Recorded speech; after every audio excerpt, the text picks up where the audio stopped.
బాబు, రేపు వర్షమొస్తుందో లేదో తెలియదు కానీ థియేటర్లలో గాలి వాలినట్టు మోగుతున్న సినిమా ఒకటుంది. పేరు కూలీ. రజనీకాంత్ గారు, లోకేష్ కనగరాజ్ గారు కలిస్తే చాలు రెచ్చిపోయిన పులులా థియేటర్లలో మోత మోగిపోతుంది. కానీ ఈ రియాక్షన్ అసలు స్క్రీన్ మీద ఏం చూపించిందో చూస్తే మాటల్లో చెప్పలేని మ్యాజిక్ ఉందా, లేక యూత్ పేట కబుర్లులాగా ఓ హైప్ మాత్రమేనా? ఈ శేఖర్ సత్యరాజ్ గారు ఓ కొత్త విధానంలో మొబైల్ క్రిమేషన్ వాహనం తయారు చేస్తాడు మంచి ఉద్దేశంతో. కానీ అదే వాహనాన్ని సైమన్ అక్కినేని నాగార్జున అనే స్మగ్లింగ్ దొంగ వాడేసి రాజశేఖర్ ను ఊహించని రీతిలో మట్టుబెడతాడు. రాజశేఖర్ పిల్లలు మిగిలిపోతారు పెళ్లి ముఠాల. అప్పుడే ఎంట్రీ ఇస్తాడు మన దేవా రజనీకాంత్. రాజశేఖర్ కు దగ్గరి మిత్రుడు, కాని ప్రశ్నలు మాత్రం శకటాల బరువు. సైమన్ అసలైన వ్యాపారం ఏంటి? అతనికి దేవాతో ఏమన్నా పాతబంధం ఉందా? అసలే దేవా ఎవరు బాబోయ్? ఇవి తెలుసుకోమంటే ఇంట్లో కూర్చొని కిరాణా కాయించుకోవద్దు, థియేటర్లో కూలీ చూడు. బాగున్న విషయాలు ఓహో ఊపు వచ్చేస్తుంది. 1. లోకేష్ గారు ఎప్పటిలాగే స్టార్లతో పూలగుచ్చం తయారు చేశారు. నాగార్జున, సౌబిన్ షాహిర్, సత్యరాజ్ ముక్కులో ముద్దలా ఉన్నారు. 2. సౌబిన్ షాహిర్. ఈ మనిషి పెర్ఫార్మెన్స్ చూస్తే ఫహద్ ఫాజిల్ ఎవడు అన్నట్టు ఉంది. యాక్షన్, ఎమోషన్, ఎక్స్ప్రెషన్ అన్నీ సీమ ఫ్రై లాగా దంచేశాడు. 3. నాగార్జున, లవర్ బాయ్ గుండెలో వాడిపోయిన బొమ్మని రెచ్చిపోయే విలంగా మార్చారు. ఆయన పాత్రలో మాస్ మిరపకాయల మసాలా ఉంది, కానీ పూర్తిగా కమ్మలేదంట. 4.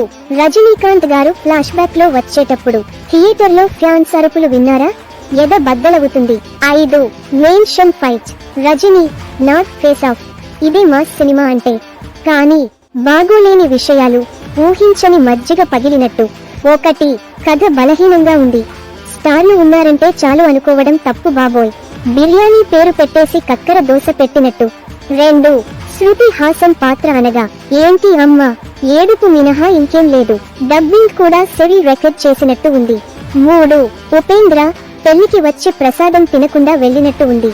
పాత్రకు పరిమితి లేదు, డైలాగులకి బలహీనత. 4. క్లైమాక్స్ ఊహించదగినంత మత్తుగా లేదు. రజనీ, ఆమీర్ ఖాన్ కలిసినప్పటికీ మనసుని దుంచలేరు. చిన్న వాన పెద్ద పుంట. ఈ సినిమా అల్కుతో కనెక్ట్ ఉందా అన్న ఆశ వాడిన కాగితం మీద మళ్లీ రాసే ప్రయత్నం చేసినట్టు అయింది. టెక్నికల్ విషయాలు, కూరగాయల కూరలో ఉప్పు తక్కువగా వేసినట్టు. 1. లోకేష్ గారి స్క్రిప్ట్ లో ఒత్తు లేదు, డైరెక్షన్ కంటే ఫ్యాన్ సర్వీస్ ఎక్కువగా అనిపిస్తుంది. 2.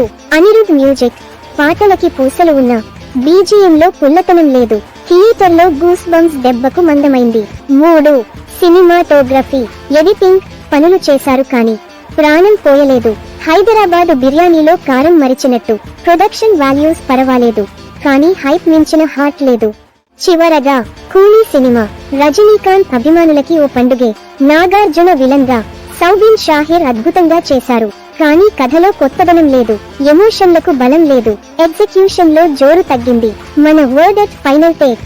సినిమా రజనీ కోసం చూడొచ్చు, కథ కోసం కాదు. డప్పు, మాస్ ఫైట్స్ ఒకసారి చూడదగిన స్టైలిష్ డ్రామా, కానీ మెమొరబుల్ కాదు. ఇంకొకసారి థియేటర్ కి వెళ్లాలంటే కూలీ 2 కథ ఉన్నది అనాలి. ఇంతవరకు విన్నందుకు ధన్యవాదాలు బాబోయ్. రివ్యూతో చల్లగా ఉందా? అయితే ఫ్రెండ్లకి షేర్ చేయి, లేదంటే మళ్ళీ కూలీ ట్రైలర్ చూస్తూ మసలిపో.